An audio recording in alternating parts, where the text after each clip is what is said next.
श्री उमामहेश्वर स्तोत्रम्। नमः शिवाभ्यां नवयवनाभ्यां परस्पराश्लिष्टवपुर्धराभ्यां नगेन्द्रकन्या वृषकेतनाभ्यां नमो नमः शङ्करपार्वतीभ्यां नमः शिवाभ्यां सरसोत्सवाभ्यां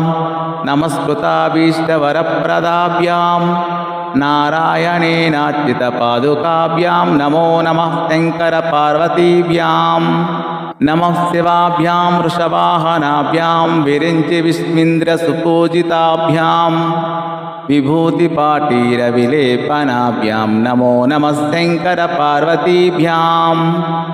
नमः शिवाभ्यां जगदीश्वराभ्यां जगत्पतिभ्यां जयविग्रहाभ्यां जम्भारिमुख्यरविवन्दिताभ्यां नमो नमः शङ्करपार्वतीभ्यां नमः शिवाभ्यां परमौषधाभ्यां पञ्चाक्षरी पञ्जिररञ्जिताभ्यां प्रपञ्चसृष्टिस्थितिसंहृताभ्यां नमो नमः शङ्करपार्वतीभ्यां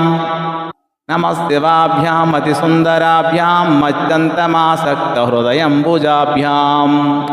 अशेषलोकैकहितङ्कराभ्यां नमो नमः शङ्करपार्वतीभ्यां नमः शिवाभ्यां कलिनाशिनाभ्यां नमः शिवाभ्यां कलिनाशनाभ्यां कङ्कालकल्याणवपुर्धराभ्यां कैलासशैलस्थितदेवताभ्यां नमो नमः शङ्करपार्वतीभ्यां नमः शिवाभ्यां शुभापहाभ्यां शेषलोकैकविशेषिताभ्यां अकुण्ठिताभ्यां स्मृतिसंवृताभ्यां नमो नमः शङ्करपार्वतीभ्यां नमः शिवाभ्यां रथवाहनाभ्यां रवीन्दुवैश्वानरलोचनाभ्यां मुकाम्बुजाभ्यां नमो नमः शङ्करपार्वतीभ्यां नमः शिवाभ्यां जटिलन्धराभ्यां जरामृतिभ्यां च विवर्धिताभ्यां जनार्दनाब्जोद्भवपूजिताभ्यां नमो नमः शङ्करपार्वतीभ्यां नमः शिवाभ्यां विषमेक्षणाभ्यां बिल्वज्जदामल्लिकाधामपृथ्व्यां शोभवती शान्तवतीश्वराभ्यां नमो नमः शङ्करपार्वतीभ्यां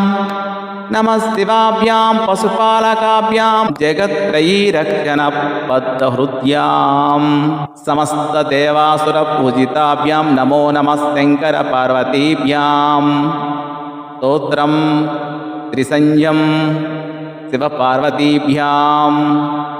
भक्त्या पठेद् द्वादशकं नरो यः स सर्वसौभाग्यफलानि भुङ्क्ते